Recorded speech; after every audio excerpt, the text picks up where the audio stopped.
Bismillahirrahmanirrahim. Assalamualaikum warahmatullahi wabarakatuh. Alhamdulillahi rabbil alamin.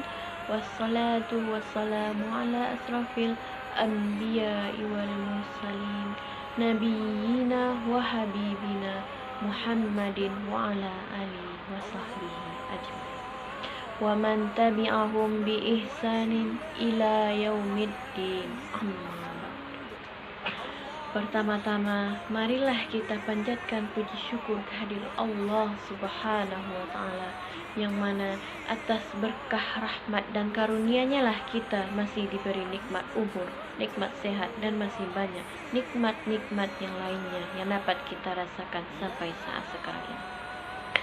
Kemudian tak lupa pula selawat beserta salam kita kirimkan kepada junjungan Islam, yakninya Nabi besar Muhammad sallallahu alaihi wasallam, dengan melafazkan Allahumma salli ala Sayyidina Muhammad wa ala ali Sayyidina Muhammad, yang mana beliau telah membawa kita dari zaman kegelapan menuju zaman yang terang benderang sampai saat sekarang ini, yakninya agama Islam. Baiklah, saya tidak akan memperpanjang kata mukadimah.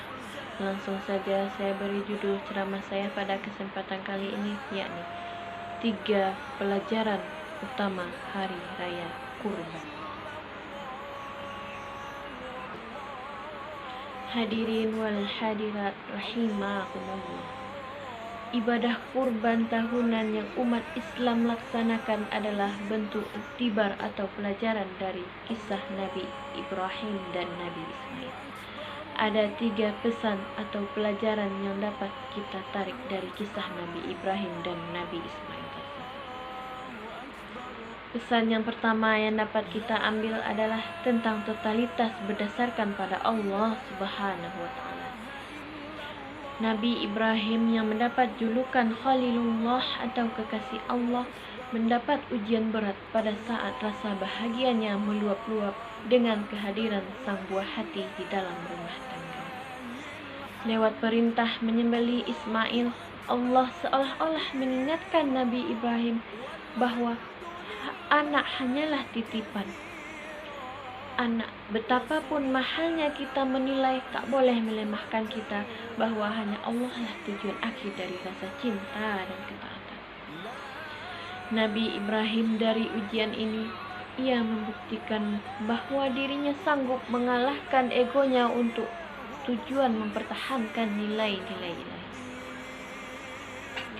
Dengan penuh ketulusan, Nabi Ibrahim menapaki jalan pendekatan diri kepada Allah sebagaimana makna kurban, yakni pendekatan diri.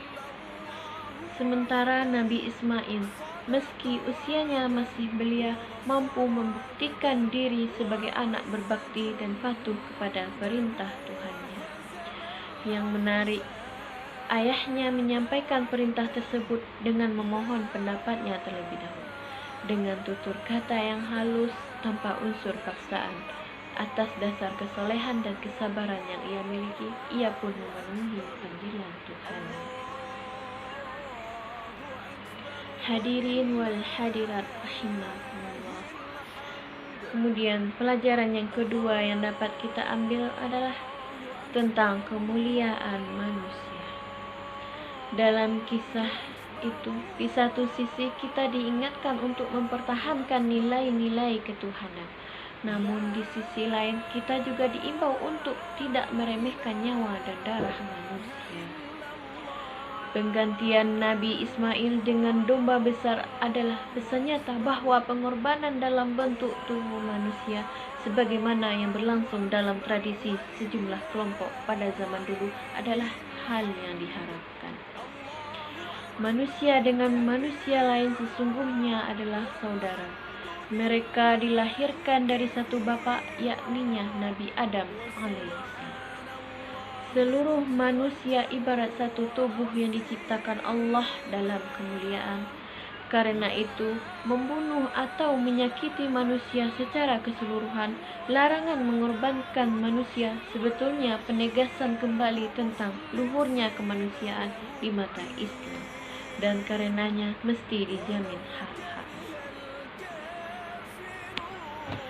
Hadirin wal hadirat rahimakumullah. Pelajaran yang ketiga yang dapat kita ambil adalah tentang hakikat pengorbanan. Sedekah daging hewan kurban hanyalah simbol dari makna kurban yang sejatinya sangat luas, meliputi pengorbanan dalam wujud harta benda, tenaga, pikiran, waktu, dan lain sebagainya. Pengorbanan merupakan manifestasi dari kesadaran kita sebagai makhluk sosial. Bayangkan, bila masing-masing manusia sekedar memenuhi ego dan kebutuhan sendiri tanpa peduli dengan kebutuhan orang lain, alangkah kacaunya kehidupan ini. Orang mesti mengorbankan sedikit waktunya, misalnya mengantri dalam sebuah loket penjualan tiket, atau bersedia menghentikan sejenak kendaraannya saat lampu merah lalu lintas menyala, dan masih banyak contoh yang lainnya. Sebab keserakahan hanyalah layak dimiliki para binatang, dan disinilah perlunya kita menyembelih ego kebinatangan kita untuk menggapai kedekatan kepada Allah. Karena esensi kurban adalah solidaritas sesama dan ketulusan murni untuk mengharap keridhaan Allah Subhanahu wa taala. Wallahu a'lam. Hadirin wal hadirat rahimakumullah.